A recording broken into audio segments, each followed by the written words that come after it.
Bonjour tout le monde. Je suis content d'être ici pour parler d'une approche de gestion qui, selon moi, va bien justement dans le contexte qu'on est dans le commerce électronique, qui est vraiment un environnement changeant, puis qui est, selon moi, quand même pas mal différent du PMBOK. Le plan de la séance, je vais commencer par vous présenter pourquoi justement l'Agile est une méthodologie de gestion de projet qui est important à penser quand on réalise un projet en commerce électronique. Je vais vous parler aussi de son essence, de où est partie cette philosophie-là, en quoi elle consiste, et puis finalement, je vais vous faire une brève description de son fonctionnement. Donc, présentement, on étudie le PMBOK. On peut se demander pourquoi est-ce que le PMBOK ne serait pas utile dans toutes les conditions. Le PMBOK, bien qu'il est bien documenté, qui a été utilisé souvent, il y a certaines failles, puis le Agile vient justement pallier à ces failles-là. La principale faille, vraiment, c'est au niveau de la gestion du changement. Quand on a un projet, il y a deux types d'incertitudes. L'incertitude interne et l'incertitude externe qui est dans un projet. Ici, il y a Meyer qui a défini 4 types d'incertitudes qui sont externes à un projet. La première, c'est vraiment la variation. Donc, ça va être un événement qui va arriver, qui va avoir une légère influence sur le produit, mais pas assez pour le faire dériver de sa route. Ensuite de ça, on a l'incertitude qui est visible. Ça, c'est une incertitude, un événement qui peut arriver dans le futur lors du projet, qu'on peut évaluer la probabilité, puis qu'on est aussi capable d'évaluer quels vont être les impacts sur le projet, puis ensuite de ça, de se préparer des plans de secours, des plans B, des plans B, C, dépendant quelles vont être les issues de l'événement. Ensuite de ça, il y a une incertitude invisible. Donc, on peut se douter qu'il y a un événement qui va arriver, qui va avoir un impact sur le produit, sur le projet, mais on n'a aucune idée quelle va être l'issue si jamais cet événement-là arrive. Finalement, on a l'incertitude extrême qui est vraiment le chaos. Donc, on ne sait pas c'est quoi qui va arriver, on ne sait pas ça va être quoi l'issue. On peut se douter qu'il va arriver de quoi, mais on ne sait pas c'est quoi. Puis comme on l'a vu avec Jean beaucoup dans nos analyses de marché, le commerce électronique, c'est vraiment un monde qui change beaucoup. Donc, il y a une incertitude externe assez élevée. Ensuite de ça, il y a l'incertitude qu'on pourrait qualifier d'interne. Ici, j'ai fait un mix de l'article de Fernandez et des acétates qu'on a vus en classe. Donc, à l'intérieur même d'un projet, il y a de l'incertitude liée aux solutions et aux buts définis. Le PMBOK, lui, ça va être une approche qui va être très bonne quand on a des solutions connues, on sait qu'est-ce qu'on devrait faire un peu, et puis les buts du projet sont bien définis.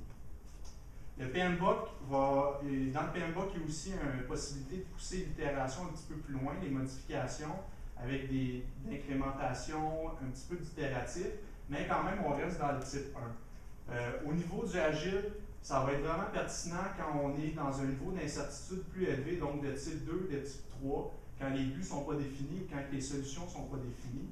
Le type 4, c'est vraiment je ne sais pas s'il y a des projets qu'on ne sait même pas c'est quoi qu'on veut faire, puis on ne sait pas c'est quoi qu'on peut faire. Donc ça, c'est vraiment une incertitude extrême selon moi. L'Agile, ça vient de quoi? Mais ça a commencé comme une approche de développement de logiciels qui a vu le jour en 2000, quand il y a plusieurs programmeurs, développeurs, gestionnaires de projets qui se sont rassemblés au Colorado dans une conférence informelle pour discuter de l'industrie. Qu'est-ce qui est ressorti de ça? C'est le Agile Manifesto. Ce manifeste-là présente 4 piliers sur lesquels se base le développement de logiciels en Agile. Ces 4 piliers-là sont les individus avant les processus et les outils, les logiciels fonctionnels avant la documentation compréhensive, la collaboration avec les consommateurs avec les clients, je veux dire, avant la négociation de contrat, et puis la réponse au changement avant le suivi du plan. Donc, on peut voir que les piliers, les fondements de l'Agile sont différents du PMBOK et vraiment embrassent le changement. De ça, il y a 12 principes de base. Je ne vais pas tous vous les présenter parce qu'ils sont assez exhaustifs. J'en ai ressorti 7 qui, selon moi, présentaient bien la philosophie Agile. Donc, le travail avec les développeurs et l'équipe de gestion se fait sur une base journalière. la meilleure façon de communication selon l'approche agile, c'est de face à face. Et puis, il y a aussi un niveau de confiance plus élevé vers les développeurs pour leur faire confiance qui vont être capables de faire la job. Puis selon moi, les deux principes les plus intéressants, c'est que la simplicité est essentielle et puis que l'agile est un processus qui embrasse le changement au grand bénéfice de l'avantage compétitif du consommateur. Donc, on voit vraiment que c'est une approche qui embrasse le changement, qui intègre là, justement la notion de changement qu'il y a en commerce électronique. Je vais parler un petit peu d'itération adaptive. On va voir un petit peu plus en détail en quoi consiste l'agile, puis qu'est-ce que ça implique d'un niveau de gestion de projet. C'est vraiment une philosophie. Oui, il y a des méthodes, mais on peut faire un comparatif avec l'approche Toyota. Il y a des méthodes de gestion, mais juste implanter la méthode, ça ne garantit pas le succès. Il y a une philosophie derrière ça. Donc, le Agile, c'est vraiment la philosophie derrière l'approche agile. C'est une approche qui est itérative, donc qui présente un niveau plus élevé de feedback, de remise en question du projet, ce qui fait que puis aussi, c'est simplifié, ce qui fait que c'est une approche qui est plus adaptative, qui permet de mieux répondre aux changements. Donc ici, on voit un peu en version simplifiée d'un processus de développement d'un projet. On a ici en haut vraiment le PMBOK linéaire traditionnel. Donc c'est une suite d'événements en cascade qui suivent. Il n'y a pas vraiment de boucle descriptive. Il y en a un peu de façon implicite, mais c'est pas rentrer dans le projet des boucles de rétroaction.